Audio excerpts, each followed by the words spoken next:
Selon Michels, il existe une logique organisationnelle qui assure que pour les fonctionnaires, le parti devient une fin en soi et non pas un instrument. Malgré les nombreux défauts de son analyse, Michels, qui était lui-même syndicaliste et membre du Parti social-démocrate allemand, demeure intéressant parce qu'il a identifié certaines tendances qui se manifestent de manière répétée chez les partis progressistes depuis plus d'un siècle et qui pourraient aider à comprendre la crise qu'on vit actuellement à Québec solidaire. Ce que nous donnons comme tâche dans cet atelier, de comprendre et de voir comment on peut s'en sortir.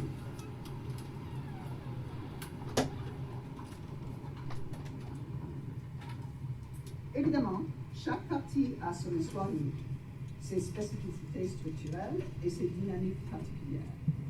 Mais on peut néanmoins observer dans l'histoire des partis sociaux-démocrates occidentaux et aussi dans l'évolution de nombreux partis qui se sont positionnés à gauche plus récemment, certaines tendances à leur institutionnalisation, bureaucratisation, professionnalisation, concentration du pouvoir, la primauté du groupe parlementaire sur le parti, qui ensemble aboutissent à une diminution de la démocratie et une tendance à sacrifier les principes pour des gains électoraux, ce qui a l'effet, au fil du temps, à ramener leur vision politique vers le centre. Les chercheurs proposent quelques raisons principales pour cette dernière tendance. Le politologue Matthew Pollack en fait le résumé. On veut promouvoir une image de gestionnaire solide de l'économie afin d'augmenter les chances d'accéder au pouvoir ou d'être plus acceptable en tant que partenaire de coalition.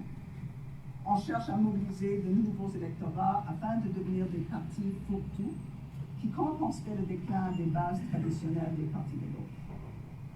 Mais cette stratégie n'a finalement pas bien servi les intérêts des partis sociaux-démocrates qui sont en déclin un peu partout depuis 2 décennies. On voit que parmi les partis politiques de la nouvelle gauche du début du XXIe siècle, il y en a plusieurs qui ont fini par suivre ce même chemin, c'est-à-dire s'éloigner de leurs aspirations radicales et anticapitalistes en se rendant plus respectables et acceptables à la classe politique dominante.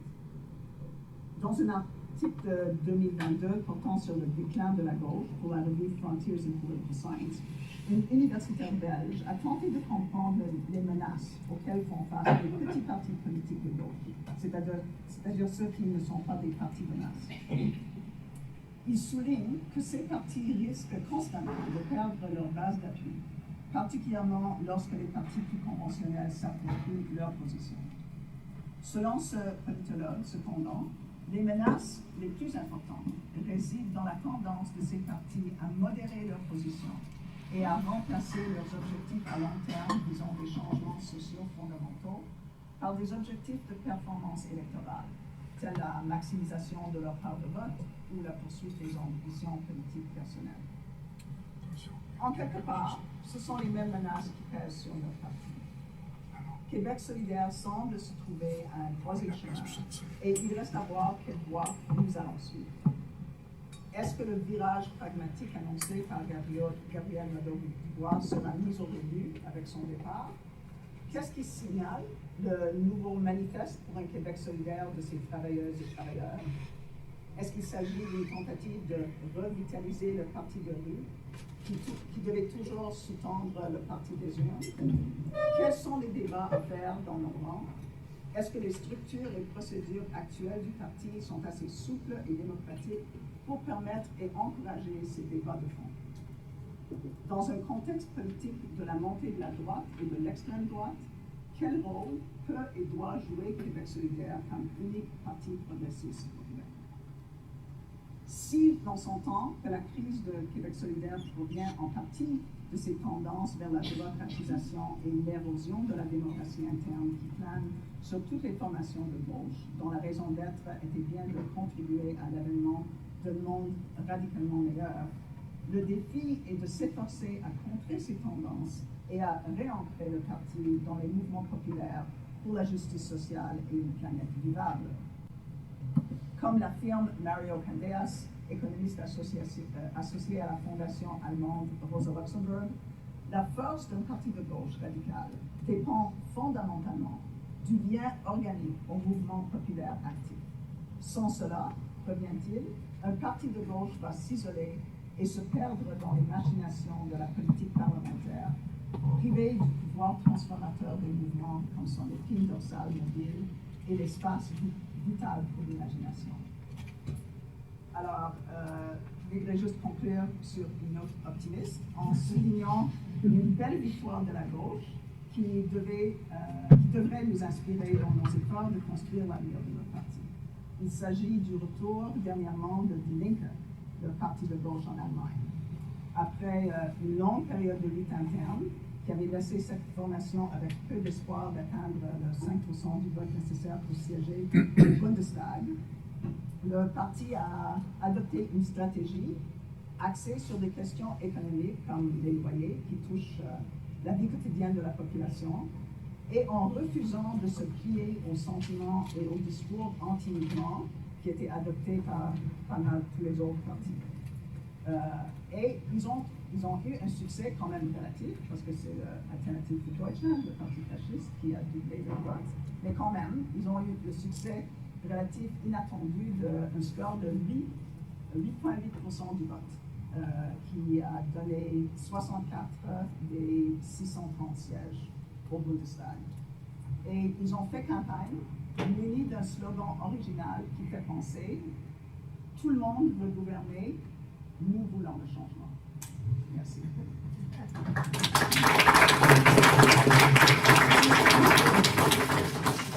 Alors, est-ce qu'on a décidé qui allait suivre? Et moi. Alors, Roger, bon, c'est à je toi. m'attendais à prendre des notes, donc je vais changer de registre et faire mon intervention. Alors, comment comprendre la crise que vit Québec solidaire?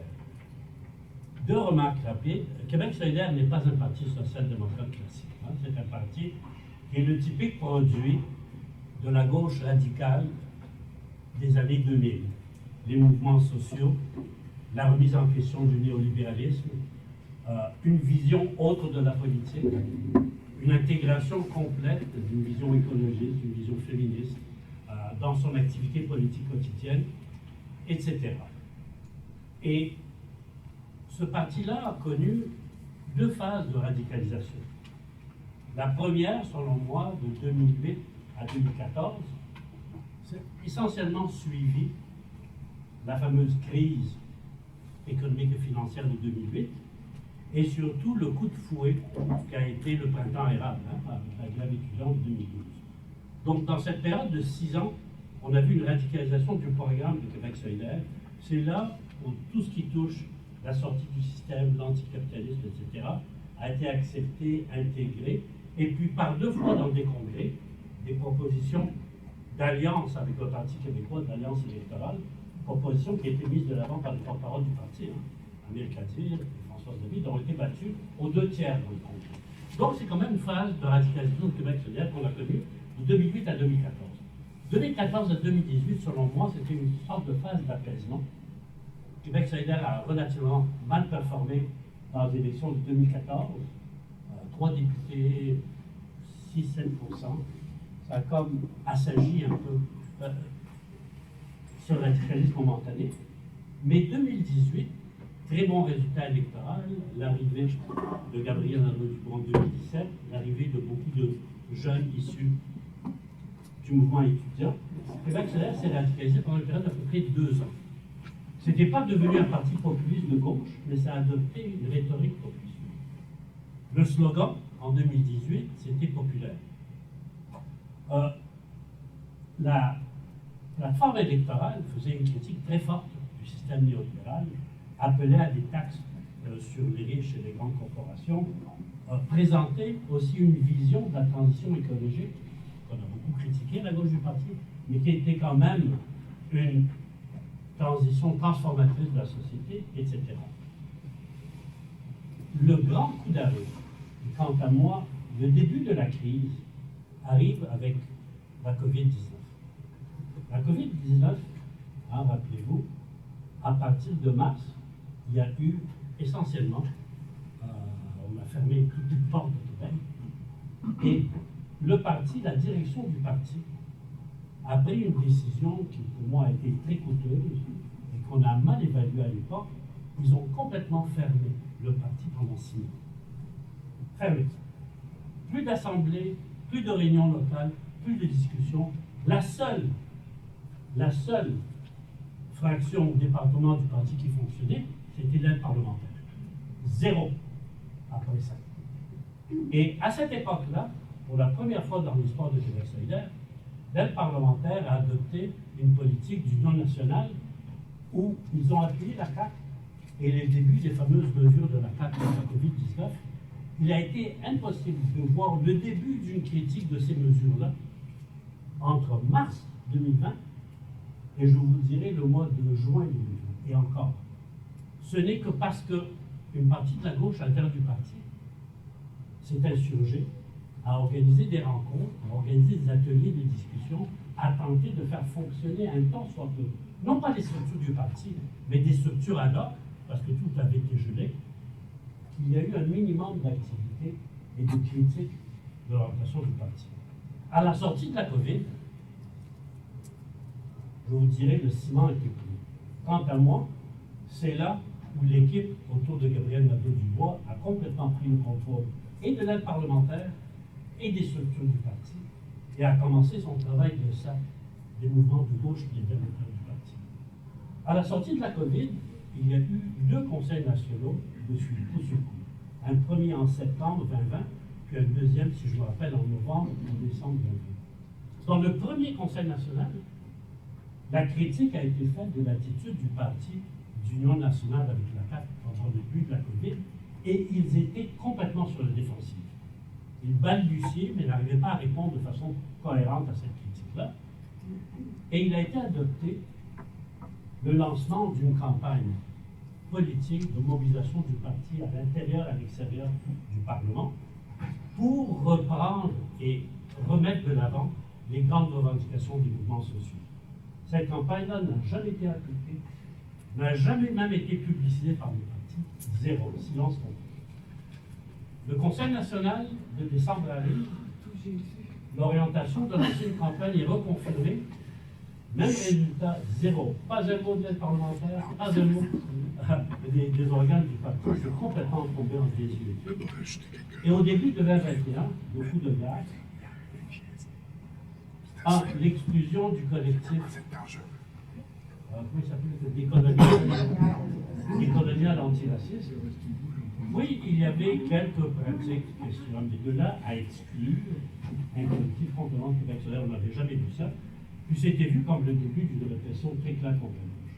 Au même moment, dans Québec solidaire, il y avait un mouvement très actif depuis 2019, qui était un mouvement pour la démocratisation interne, qui regroupait des centaines de membres qui demandaient à avoir des discussions stratégiques, des discussions continues sur l'évolution du parti, et qui remettaient en question des grandes prises d'opposition de la parlementaire, notamment le fait que Québec solidaire, dès 2019, avait appuyé la fameuse loi 21 de la. Et ils avaient battu en congrès l'aide parlementaire, l'ensemble de l'aide parlementaire. Alors que précédemment, on l'avait battu par 2 fois les porte-paroles sur la question de l'alliance avec le PQ. En 2019, l'aide parlementaire au complet a été battue sur la question de l'appui à l'ordre 21. Donc il y avait une gauche active, capable d'avoir un impact sur les prises d'opposition du parti. Après 2021, ça tombe. 2 choses qui ont été utilisées de façon incroyable par le parti. 1, je vous ai dit, Gabriel Nadeau-Dubois et son équipe avaient pris le contrôle de l'aide parlementaire. C'est à partir de ce moment-là que le conflit avec Catherine Dorion a éclaté. On l'a su plus tard, mais c'est à partir de ce moment-là où elle ne pouvait plus dire ce qu'elle voulait. Elle ne pouvait plus avoir accès aux médias d'information du parti, aux médias de communication du parti. Puis essentiellement, on lui disait « sois belle et fais-le ». Grosso modo, c'était ça, c'est à partir de cette période-là. Mais ce qu'ils ont fait à l'intérieur, et de façon très habile, essentiellement, ils ont changé complètement la discussion en disant « dorénavant, de la mi-21, on prépare les élections de 2022. Les élections de 2022 vont être cruciales. On se donne comme objectif de devenir l'opposition officielle. les mêmes problèmes avec Podemos en Espagne. À un moment donné, Podemos se donnait comme objectif de rattraper, de dépasser le Parti socialiste et de devenir, sinon la force principale politique en Espagne, au moins la deuxième force. Et chaque crise, c'était un peu la même chose dans Québec solidaire. On se donne un objectif irréaliste et on organise la campagne électorale, le programme électoral sur cette base-là. Je me rappelle, parce que j'étais impliqué à l'époque dans la commission politique qui devait discuter et préparer le programme électoral, le mot d'ordre qui venait de la direction du parti, c'était le suivant.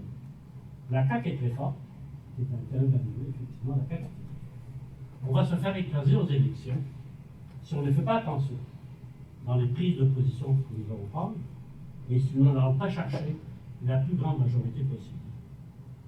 Ça va être une élection historique parce qu'on peut se faufiler devant le Parti libéral qui est en crise, devant le Parti québécois qui est en crise peut-être existentielle. C'est l'occasion historique de nous affirmer comme opposition officielle. Ne mettons pas ça en danger. Et c'est tout le mot d'ordre qui a prédominé dans le parti jusqu'à l'élection. L'élection n'a pas été si mauvaise, quand même. Un peu moins de 16%, un peu moins que 2018. 11 députés, puis éventuellement 12 députés. Mais au vu des objectifs irréalistes que le parti s'était donné, c'était un échec parce que Gabriel l'avait affirmé avant l'élection et pendant l'élection. Rappelez-vous le deuxième débat des chefs, où il avait voulu se présenter comme étant l'interlocuteur, l'adversaire principal de Legault. Et donc, essentiellement, ça devait dégénérer en un débat entre Legault et lui, où Gabriel avait complètement abandonné toute tentative de mettre de l'avant un programme électoral. Tout ce qu'il cherchait à faire, c'est s'affirmer comme chef face à Legault. C'était rendu comme ça dans cette période électorale. Donc, au vu de cet objectif-là, 2022 a été un échec. Et il y a eu quelques rumeurs à l'intérieur, comme quoi peut-être que Gabriel allait prendre sa retraite ou démissionner, parce qu'effectivement, ça avait été un échec. Au vu des objectifs qu'il s'était donné, un échec, un double échec. Non seulement il n'avait pas réussi à devenir l'opposition officielle, mais en plus, son échec dans les débats avait commencé à propulser PSPP, et c'était le début du retour du PSPP et du PQ. Alors c'était un échec personnel, politique, organisationnel. Et le Congrès ou le Conseil national où devait se faire le bilan de cette élection-là a été retardé de 3 mois. D'habitude, Québec solidaire faisait son bilan électoral dans le mois ou les 2 mois qui suivaient l'élection. L'élection début octobre, Conseil national du Congrès au mois de novembre. Cette fois-ci, ça a été retardé jusqu'à janvier. Essentiellement, pour tenter, un, de ramener Gabriel, et deux, d'établir un discours pouvant justifier, ou tenter de justifier l'échec électoral. Le discours n'a pas pris. Le discours, c'était essentiellement dire on a échoué dans les régions, il faut aller chercher les régions. Donc on parlera encore moins de transition juste, on parlera encore moins d'écologie, on parlera encore moins de mettre fin à l'auto, etc., parce que ça heurte les régions. Il va falloir tenter de calmer encore plus le programme et la plateforme du Québec solidaire. Sans cela, on ne pourra jamais attirer les gens et les nouvelles clientèles qu'on veut attirer. Et c'est là où 4 crises de suite ont frappé le Québec solidaire. L'une après l'autre, on a eu une période de 18 mois. Catherine Dorion, avec son livre, où elle dénonçait ce que Gabriel Nadeau avait fait au niveau de l'aide parlementaire. Et malgré tout ça, rien, même pas un début d'autocritique de la direction de Gabriel Nadeau sur la question. Zéro. Oui, Catherine, c'est une artiste. Oui, peut-être. On aurait dû être un peu plus gentil. Mais, comme 6 mois plus tard, la démission fracassante des ministres de Sartre-Terrien, qui reprend dans les mêmes mots la critique de Catherine Dorion, exactement la même chose. On m'a empêché de parler, on m'a empêché d'agir comme vrai porte-parole, on a verrouillé et les modalités de communication du parti et ceux de l'aile parlementaire, je n'ai rien pu faire, je démissionne. Là, Gabriel se permet un petit début de politique, mais rapidement, il change complètement le focus en parlant de l'importance que Québec solidaire devienne un parti de gouvernement pragmatique. Le fameux débat sur le pragmatisme de Québec solidaire est lancé pendant une seconde.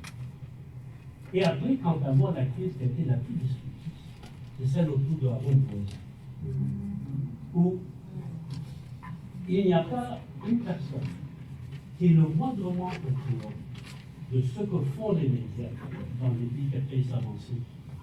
Hein? Au leader de la nouvelle gauche, on l'a vu en Espagne, on l'a vu en France, on l'a vu en Angleterre avec Jeremy Corbyn, on l'a vu aux États-Unis avec Sanders ou ABC. Partout, c'est la même chose, c'est attaque, attaque, attaque continue. Et là, pour tenter d'éviter l'attaque contre Aaron Boisé, l'ensemble de l'aide parlementaire le condamne. Et dans le congrès du parti qui s'est tenu au mois de novembre, je vous jure, l'aide parlementaire était prête à expulser Aaron.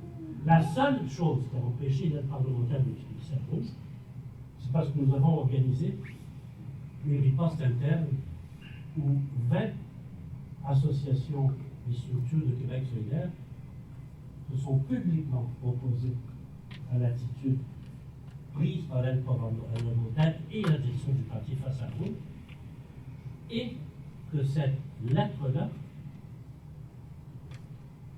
a été liquée aux médias. Donc la direction a été prise.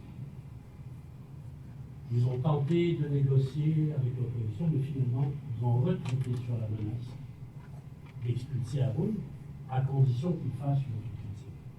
Même son autocritique n'a pas été acceptée, et dans la semaine suivante à l'Assemblée nationale, aucun membre de l'aide parlementaire ne se levait pour défendre Aaron, alors qu'il était attaqué par l'ensemble des députés de l'Assemblée nationale, et 2 membres de l'aide parlementaire se sont même levés pour appuyer et applaudir les attaques du PQ et du Parti libéral contre un membre de l'aile parlementaire à Aaron Boisé. À partir de là, je vous dis, les choses ont commencé à décliner dans le Québec solidaire de façon dramatique. Nous avons perdu énormément de membres. Les structures internes sont rendues fantomatiques. Je termine. Les campagnes financières de Québec solidaire vont très mal. Le parti doit finir sa campagne financière à la fin du mois. Ils sont à peu près à 50 70 000 $ de moins que d'habitude en termes de campagne financière. Il y a énormément de difficultés à faire fonctionner les comités de coordination locaux quand ils fonctionnent. Je peux vous dire qu'à juste avant la COVID, Laurier-Dorion, par exemple, bon, André Saint-Essien, le député, avait fait une rencontre en 2019 sur la campagne que Québec solidaire voulait lancer, appelée l'Ultimatum 2020, l'Ultimatum 2020, où l'ensemble des députés de Québec solidaire menaçaient de démissionner si l'Assemblée nationale, l'attaque, n'acceptait pas une proposition importante sur la transition juste.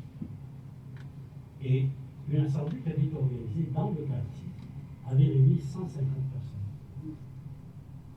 Aujourd'hui, dans Laurier-Dorion, ils ne sont pas capables d'avoir plus que 8 à 10 personnes maximum pour une assemblée générale. Et c'est la même chose, je vous dirais, dans multiples assauts à travers l'organisation. Ça fait que je vais m'arrêter là. D'autres personnes, notamment André, va parler de quels sont les remèdes à cette crise.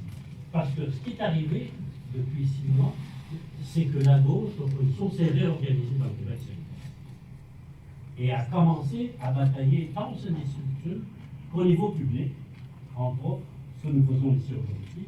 Donc André parlera un peu plus de cela, et je vais le laisser parler, après on pourra revenir sur qu'est-ce que l'on peut prévoir en quelque chose par rapport au Québec solidaire. Mais je vous laisse avec cette chose-là. C'est une crise sérieuse, c'est une crise existentielle au Québec solidaire. Je ne vous dis pas que le parti va nécessairement tomber ou éclater, mais elle est extrêmement sérieuse. C'est la période la plus noire que j'ai connue dans le Québec solidaire depuis 6 mois. Mais il y a des gens, il y a des militants qui travaillent de façon très sérieuse à changer l'orientation et nous allons parler des perspectives futures un peu plus tard. Je ne veux pas terminer sur notre pessimisme, loin de là. Et j'espère qu'André va nous donner un peu plus d'espoir que j'ai pu le faire. Merci. Voilà, merci beaucoup.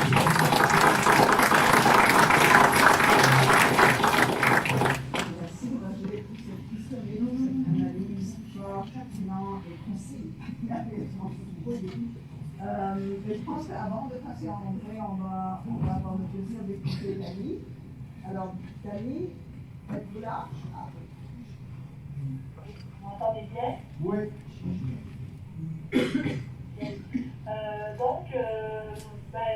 Merci pour l'invitation d'abord. J'aurais aimé être avec vous en chair et en os, mais contente déjà d'être là, de vous entendre surtout.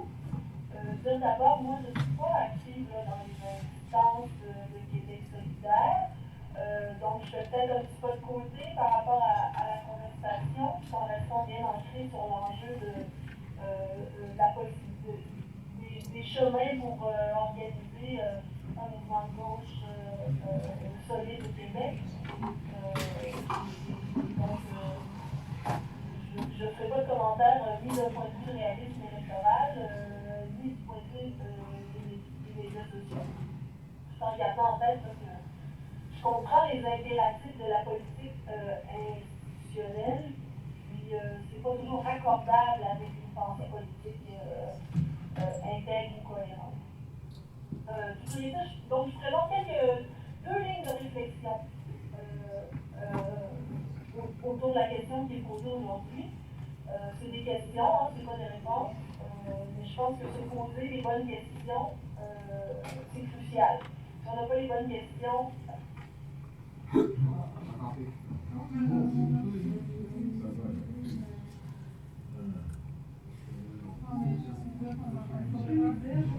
Québécois.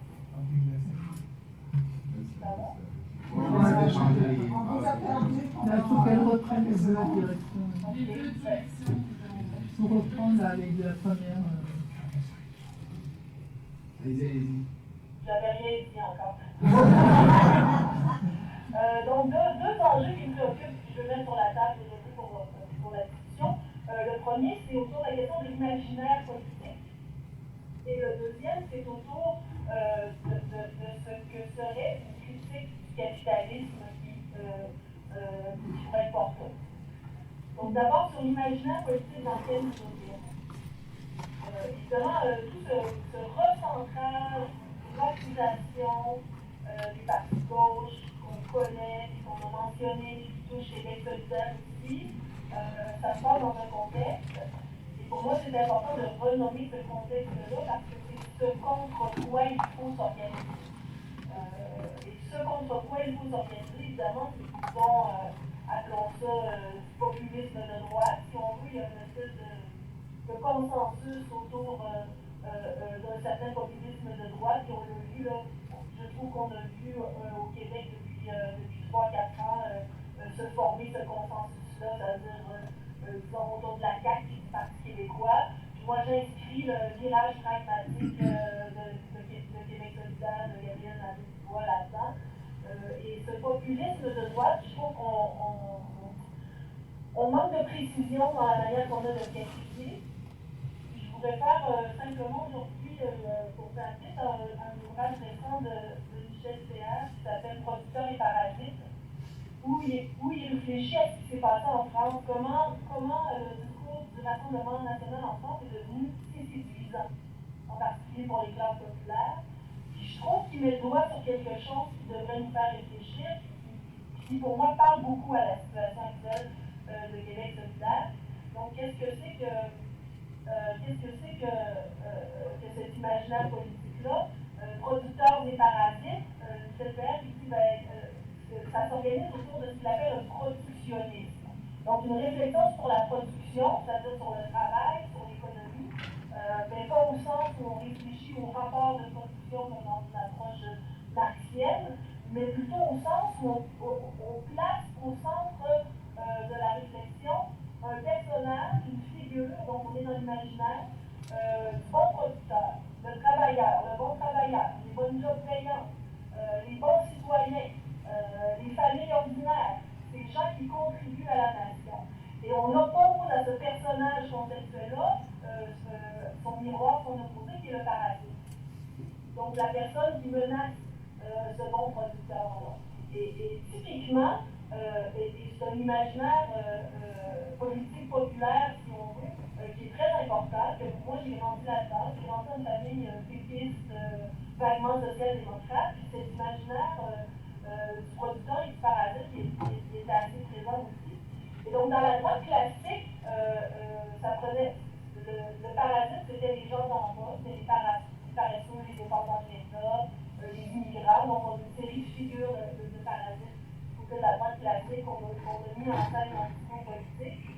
Et du côté de la gauche, ben, le parasite il n'était pas en bas, il était en haut. C'était le spéculateur, le banquier, le bourgeois, le producteur de moyens de production, le propriétaire de moyens de production. Ce qui se passe en ce moment, puis c'est la thèse de VR, c'est que là, la droite populiste, elle a trouvé une espèce de chemin pour capitaliser des deux côtés parce qu'elle est arrivée à mettre en scène une relation producteur-parasite où il y a des parasites d'en bas et il y a des parasites d'en haut. Lui, il dit que c'est ça la formule gagnante du populisme de droite actuellement. C'est-à-dire les parasites d'en bas, bon, c'est les immigrants, c'est les personnes trans, les woke, les woke, ils sont peut-être plutôt en haut. Puis il y a les parasites d'en haut. L'État profond, les mondialistes, tout ces espèces de discours un peu complotistes qui s'est mainstreamisé aux États-Unis. On ne peut pas faire exception du fait qu'on est dans cette même culture politique-là. Et donc, cette formule-là du populisme de droite, elle a fait mouche. Et elle structure le discours actuellement. Et ce qu'il dit Michel Vert, c'est que la gauche, elle est coincée là-dedans parce qu'elle ne peut pas gagner si elle adhère à cet imaginaire politique qui est consensuel du parasitisme, parce qu'elle ne va pas nommer les parasites en bas et c'est traité.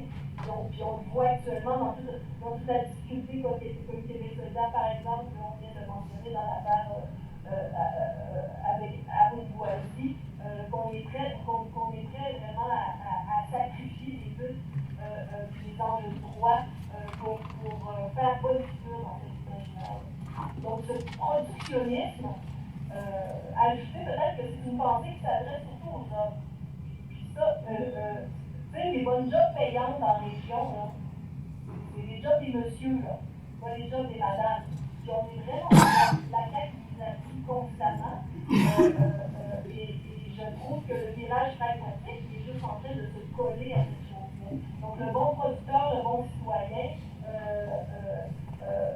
c'est ça, Didier Ribon, dans un autre contexte, disait que ce parasitisme-là, il était présent chez les classes populaires communistes. Et parce qu'ils se questionnaient donc comment les communistes ont pu se déplacer vers le Rassemblement national, notamment dans la France, ils disaient c'est sur ça. C'est qu'il y a un continuum de l'imaginaire parasitique. Donc, on fonctionne là-dedans, et je pense qu'il faut faire face à cette chose-là. Il faut se poser la question de savoir comment on va se positionner là-dedans, comment surtout on va sortir de cet imaginaire-là, comment on va produire des façons de des discours qui vont nous permettre de poser des problèmes politiques en dehors de cette grammaire-là. C'est très difficile parce que puisque c'est un imaginaire, c'est quelque chose de partagé, c'est quelque chose de puissant. Puis pour moi, il y a deux choses qu'on voit. Bien sûr, le consensus médiatique. Dans l'article qui a été mentionné tantôt que j'ai écrit pour un nouveau projet sur le virage pragmatique de Québec solidaire, ce que je dis finalement, c'est que le virage pragmatique, c'est Québec solidaire qui cède devant le consensus médiatique de droite. Et moi, mon analyse, je fais une analyse de presse, comment a été reçu le virage pragmatique dans les médias mainstream? Tout le monde a applaudi, tout le monde trouvait Gabriel Nadeau-Dubois merveilleux, puis Richard Martineau a salué Gabriel Nadeau-Dubois. Moi, ce que je vois là-dedans, c'est de dire, ben voilà, à partir du moment où Québec solidaire, d'abord, vous avez raison, notamment, on va enlever toutes les. Ce qui est dans le programme du parti, qui qui ressemble à une socialisme, une discussion sur la nationalisation, la socialisation des mines, des forêts, de l'agriculture, tout ça, on va mettre ça de côté pour faire d'autres choses, on ne sait pas trop quoi, pour faire pression aux travailleurs, on ne sait pas sur quel bord. Moi, ce que ça me dit, c'est comme dans la province, la seule offre politique socialiste dans un programme qui nous aura encore et que toute la province a choisi, ça veut dire qu'il n'y a pas de gauche au Québec, au sens institutionnel, au sens d'une offre électorale. Puis ça veut dire aussi que si on veut aspirer à exercer le pouvoir dans cette province, démontrer qu'on ne critique pas le capitalisme, qu'on ne remet pas en question le consensus. Et je pense que tant qu'on va être pris à fonctionner dans cet imaginaire du parasitisme, ça va être très difficile de tenir un discours politique qui va nous permettre de sortir de ce cul-de-sac.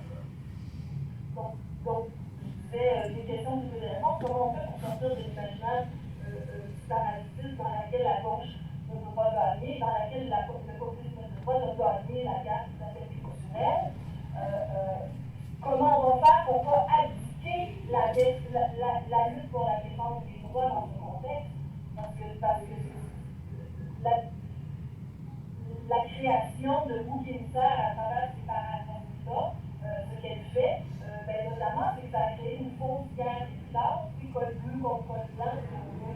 Toute cette histoire de Rome versus gens ordinaires, de gens de la ville versus gens des régions, de gens pragmatiques versus les rêveurs.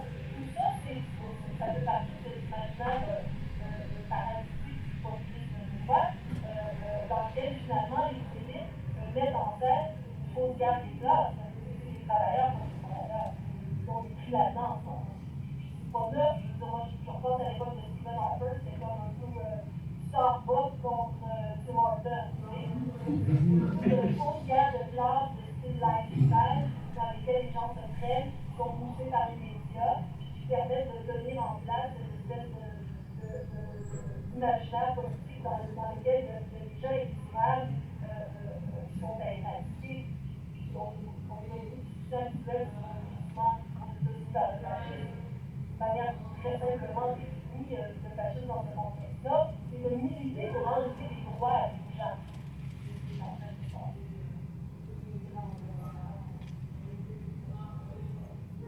Donc comment, tu sais, bon, on a dit beaucoup de choses, mais comment dans ce contexte-là on va penser qu'est-ce que ça serait la liberté, qu'est-ce que ça serait la démocratie, il y a l'enjeu de la liberté aussi. La liberté est à droite. Ça reste une liberté, tu sais, mon char, mon choix, c'est une liberté à travers la marchandise. On a quelque chose à dire là-dessus. Est-ce que le rapport libre à la marchandise est une liberté? Est-ce que c'est autour de liberté? Est-ce que des contraintes autour de ça? On a plus de discours là-dessus, à mon avis. Et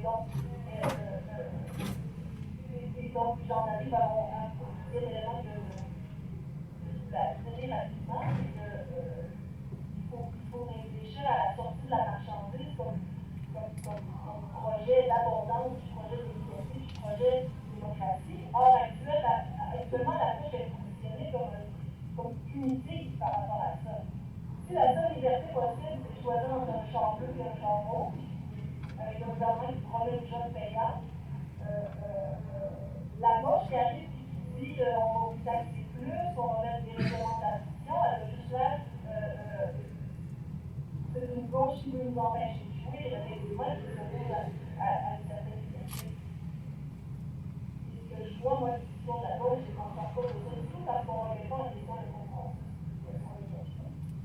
Donc, la deuxième chose que je voulais apporter à la fin aujourd'hui, je trouve qu'il y a une absence de critique assumée du capitalisme qui fait très mal.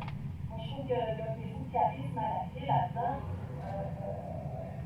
Ce que je vois, c'est une gauche qui est plutôt sur la défense de la vie, défense du modèle québécois, qui serait provincialiste au sens où on défend des programmes sociaux, parce que la juridiction canadienne fait en sorte que si on exerce le gouvernement dans une province, c'est là-dessus qu'on a du pouvoir. Donc, je bon, on va tout appliquer au secteur des ressources naturelles, à mon avis, on a appliqué la discussion pour la socialisation de la production des ressources.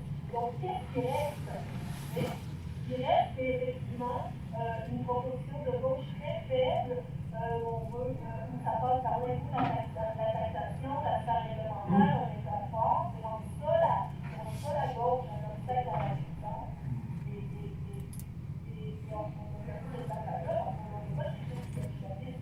J'irais jusqu'à dire qu'il y a vraiment plus organisé, pour le temps qu'on a l'intelligence du capitalisme. Peut-être on le sait, là, que les gens capitalistes, que la inégalité, que la crise de logement, on peut dire ces choses-là, mais ça, on le sait, on peut dire on a chialé, mais je trouve qu'on n'a pas de pédagogie de ce que c'est que le capitalisme, on n'a pas de critique de l'économie politique, on n'a pas de discours sur les grands accumulateurs de capital en rapport avec l'intelligence artificielle, en rapport avec toutes les politiques énergétiques, avec la transformation industrielle, post-industrielle de l'économie. On n'a rien à offrir là-dessus, on laisse toute la place à la droite. La littératie économique est faible au Québec, est à droite à 100%. On n'a rien à dire là-dessus. Je regarde le manuel de Québec déjà pour les travailleurs, il y a rien là-dedans. Dans le fond, ça paraît de dire, on va avoir une protection, on va augmenter le salaire minimum, je ne vois pas là-dedans une compréhension de l'économie globale. Ça donne des scènes horribles où Gabriel Nadeau voit devant les journalistes qui dit on voudrait, je ne sais quoi, on voudrait des transports collectifs gratuits. Là, les journalistes disent mais comment vous allez financer ça? C'est pas votre bon. Donc, on ne va pas facilement dans le cadre du capitalisme où on va s'assurer qu'il y a une meilleure distribution à l'aide de l'État. Ce discours-là ne marche pas, il ne marche plus, et complètement dépassé par rapport à la réalité de ce qui change. Moi, je dis, ben, les gens, supposément en région, en banlieue, supposément qu'on traite à vie, je vais entendre parler de vraies affaires, donc je veux parler d'économie, à moi, quoi le capitalisme aujourd'hui, comment ça marche, quoi, je veux dire, comment on ferait pour, je reviens à cette question de sorte de productionniste, comment on fait pour penser à la vie de tout le monde collectivement, en dehors de la figure centrale du travailleur du producteur. C'est les régions, c'est vrai que c'est juste des travailleurs, mais c'est vrai que c'est une économie basée sur l'extraction des ressources, sur des travailleurs jobs payants hommes avec des femmes qui font les épouses de ces gens-là, qui soit restent à la maison, soit ils font des jobs de service pas payants. Toute cette structure-là, elle existe dans un contexte d'une économie réelle avec plus capitaux. Il faut qu'on soit capable de se situer là-dedans. Moi, je pense que les gens ont soif dans ça. Je trouve que ça s'inscrit dans un positionnement qui peut imaginaire où on va arriver à découpler l'idée de liberté avec celle d'abondance au sens de le capitalisme et sinon le consensus d'agenda. David, je pense que je vais vous arrêter. Je vais vous arrêter là. Je peux vous donner 1 minute pour conclure. Bon, c'est pas le nom qu'on veut. Bravo!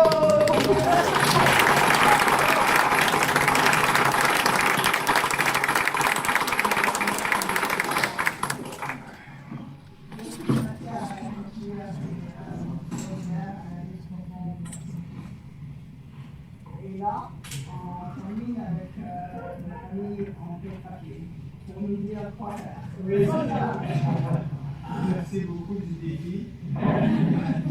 Alors, je vais vous avouer que, quand même avec beaucoup d'émotion, que je pense pas aujourd'hui, mais je pense à la même chose pour mes camarades aussi, parce que on est pour la plupart membres fondateurs de Québec solidaire et j'ai été de la direction Québec solidaire pendant des années. C'était mes camarades. J'ai travaillé avec plusieurs personnes. J'ai participé avec vous, avec plusieurs personnes à construire ce parti-là. C'est mon parti et je suis absolument hallucinés, fâchés de voir ce qu'ils en ont fait maintenant. Mais je ne veux pas lâcher prise. Je pense qu'il faut se battre jusqu'où on est capable de se battre, jusqu'à une certaine limite. Mais c'est un combat qu'il faut faire. Mais j'avoue que la tâche est quand même immense en ce moment. Alors, j'adhère à tout ce qui a été dit jusqu'à maintenant. Et je pense qu'on va parler tantôt, d'ailleurs, parler du manifeste.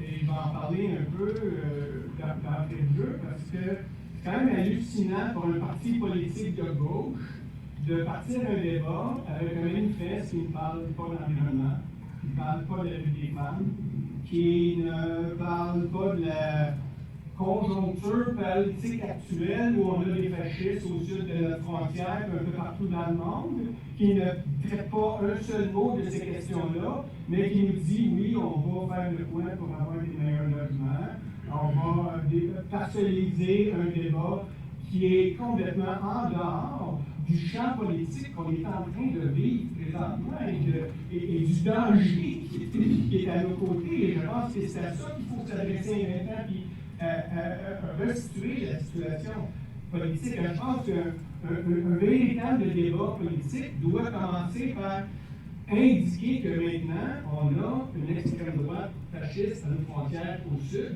qui a un impact immense sur la situation politique au Canada. Déjà, des budgets, on sait que ça va aller dans l'armement, on sait que ça va aller dans tous ces secteurs-là, et que de moins en moins, on va avoir de l'argent pour les services publics, les écoles, et ça a un impact direct chez nous. Et c'est ça qu'il faut regarder, comment on peut contrer cette question-là. Et c'est certain qu'on ne peut pas la contrer si on ne fait pas de conscientisation politique et de débat politique en ce moment. C'est sûr que c'est la partie intense. Je veux juste reprendre, avant de parler des perspectives, reprendre quand même des moments forts que je pense qui sont arrivés dans l'US, qui nous ont amenés jusqu'ici. Je pense qu'il y a eu deux moments importants avec lesquels la direction QS, donc Gabriel, il n'est pas le seul, il ne faut pas fétichiser Gabriel une fois non plus. Ce personnage-là, quand il est rentré à QS, il est rentré pour raffermir un courant qui existait déjà. Il ne l'a pas inventé. C'est un courant qui existait, qui était déjà là, mais il a aidé à le construire, à le fermer. Alors, c'est pas juste une seule personne. Mais je dirais que les deux moments forts où lui et plusieurs autres ont tiré des conclusions, c'était le débat qu'on a eu en 2017 sur les alliances avec le Parti québécois. Alors, c'est un débat qu'on avait à la direction QS depuis longtemps, qu'on n'arrivait pas à résoudre, qu'on avait décidé de rendre public. C'est un débat qui a duré presque un an. Et je pense que c'est comme ça qu'il faut faire les débats. Parfois, pas 3 semaines comme on fait là. On a 3 semaines pour faire des débats à l'ouverture.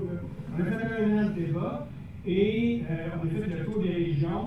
Et moi, j'étais le représentant de la direction qui était contre les alliances. Et Andrés, lui, il défendait l'autre parti.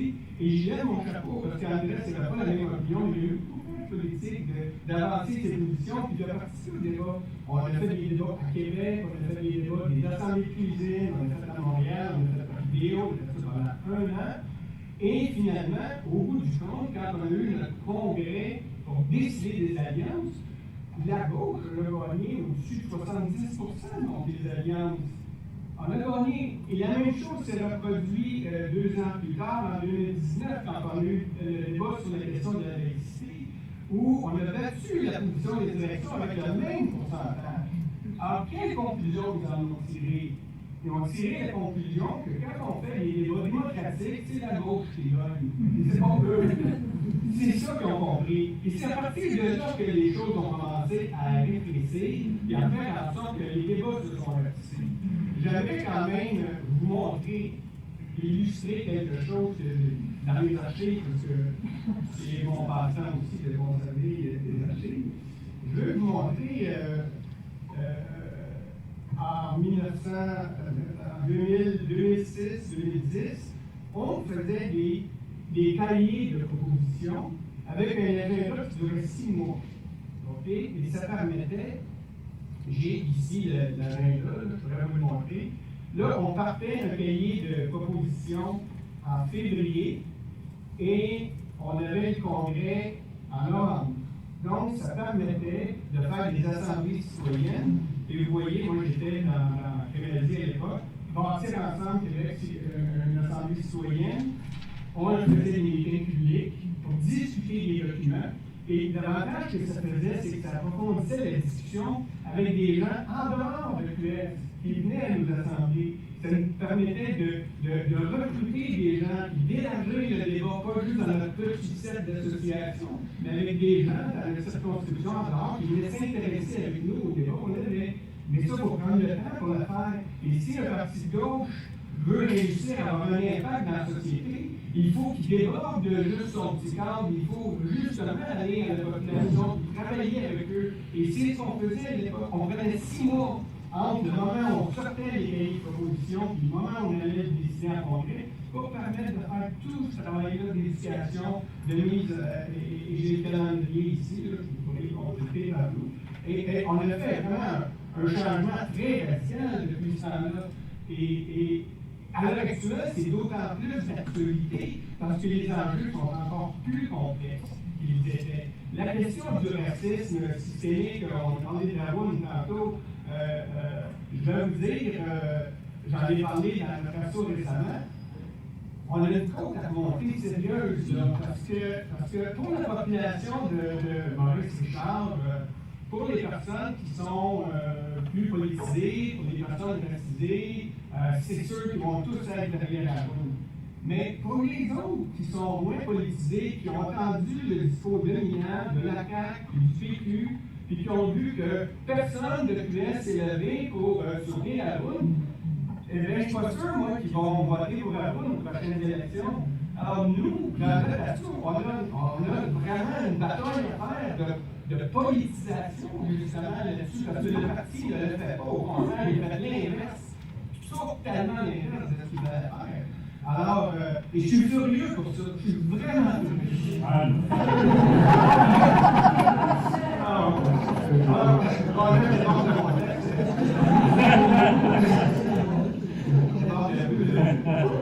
Je pourrais dans les perspectives.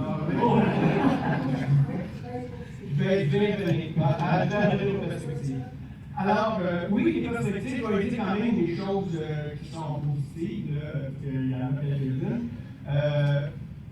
Je pense qu'il faut absolument, dans le contexte actuel, il y a des priorités, la solidarité internationale. On l'a laissé tomber depuis des années. Plus rien s'est fait au niveau international.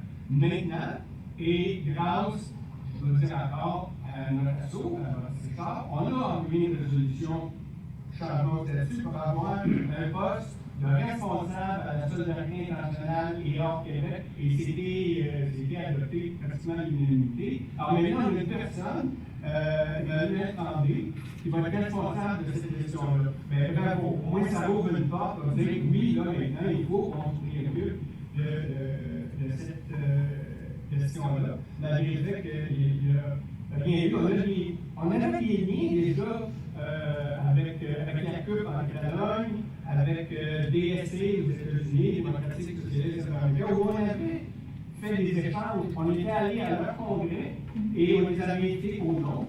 On a fait la même chose avec les Lincoln en Allemagne, on a fait la même chose avec la CUP en Catalogne, on avait invité à nos congrès, des choses qui se sont perdues. Alors les liens, c'est pas juste un coup de téléphone, c'est d'échanger et de construire les choses ensemble. Et j'espère qu'on va pouvoir y venir. Je pense que c'est une question majeure.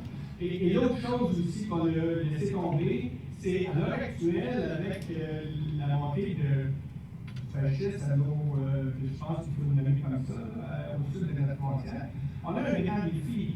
Parce que si on veut parler de changement social au Québec et d'indépendance, il faut comprendre que ce changement social-là, c'est un changement social qui doit se faire dans l'ensemble du Canada aussi.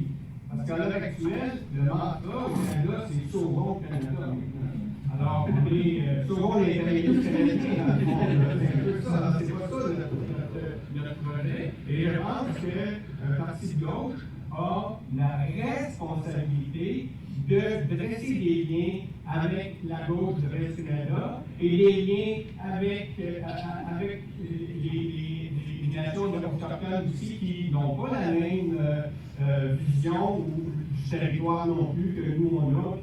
Alors il faut composer et il faut travailler ensemble maintenant pour regarder comment nous, c'est quoi notre projet, puis comment on peut le rendre public, puis comment on doit travailler ensemble pour contrer ce néolibéralisme canadien qui va tout prendre la place maintenant dans la prochaine période avec la course aux armements, puis tout ça. Alors, il faut contrer ce projet-là, on ne peut pas le faire seul.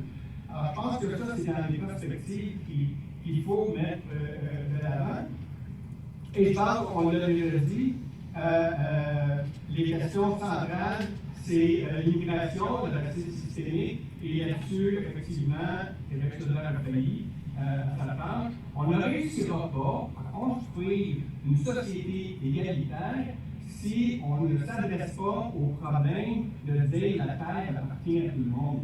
Et on est tous des citoyens égaux, quel que soit, qu'on soit au Québec, on est tous égaux, on a tous notre place. Alors, c'est le discours qu'on n'entend pas, mais qu'il faut qu'on ait. Alors, actuellement, c'est pas très fort là-dessus. Ils parlent aussi des quotas. Ils sont aussi dans ce discours-là. Et quelque part, ça renvoie la même réprimande, la même idée que, l'immigration, ils viennent prendre nos loyers, nos migrants. On n'est pas très, on dit pas ça, mais disons qu'on n'est pas très fort pour contrer les arguments de la CAQ. Alors, c'est notre rôle de jouer ça et on ne le joue pas, c'est ça le défi. Donc la construction de la perspective de gauche va passer par là. Il faut absolument qu'on construise contre les autres. Maintenant, la situation démocratique de l'US, c'est rend les choses vraiment difficiles. Comme vous le savez, par exemple, pour le prochain Conseil national, on a eu 3 semaines pour recevoir les documents, les étudier, les préparer, faire une assemblée générale qu'on doit convoquer 10 jours de l'avance, faire une date, proposer des choses, puis envoyer nos amendements. On n'a pas le temps de faire des grands débats, puis s'adresser à toutes ces questions-là dans des circonstances comme ça. Alors, il y a un grand délit démocratique, en plus des changements qui ont été faits au statut, qu'on doit changer, mais qui vont être très difficiles à faire maintenant que c'est fait. Par exemple, la course aux porte-parole maintenant, les porte-paroles vont être élus par référendum. Alors, mettez, par exemple, on va prendre des choses faciles, Gabriel Nadeau-Dubois qui se présente, et avec quelqu'un d'inconnu, les gens votent par courriel, chez eux, avec leur ordinateur, et pour qui vous pensez qu'ils vont voter? C'est pas pour rien que moi j'ai mon syndical, c'est pas pour rien que les syndicats, puis la plupart des organismes, quand ils font des élections, ils font un congrès avec les membres qui participent, parce que c'est les membres qui connaissent la situation, qui connaissent plus, et puis qui sont là pour entendre les débats aussi, puis se faire une évaluation en personne, puis discuter avec les gens, mais là on fait des réunions virtuelles. Alors, puis pour la gauche, avec des réunions virtuelles, ils vont vous dire qu'est-ce qu'on fait quand on se rencontre, comme par exemple le congrès de Saguenay, puis on est pas tous sur la même longueur d'onde. C'est ça qu'on va prendre des verres après. Pour jaser un peu, échanger, vous dire hey, toi, comment ça se fait que tu défends ça, puis c'est comme ça que ça se passe. Alors que c'est juste par vidéoconférence, tu coupes tout ça, et tu coupes tout le lien humain, informel, avec lesquels. Bon, alors je ne réponds plus là-dessus.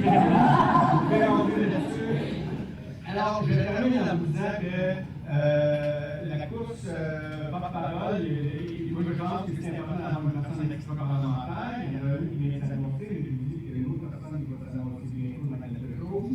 Et je veux vous dire aussi que Roger parlait tantôt d'une défection des gens qu'on ne voit plus dans les assemblées. Il y a un regroupement qui s'appelle le Parti de la rue, auquel j'appartiens, qui a été créé au Congrès de Saguenay l'année passée, justement pour dire que c'est pas lié à QS, mais c'est parti de l'idée que si QS est devenu le Parti des jeunes, nous, on va faire le Parti de la rue, on va faire les débats. Si vous, au lieu de disparaître, venez avec nous, rejoignez-nous, on va faire les débats ensemble, on va essayer de nous mettre ensemble, mais surtout, partez pas.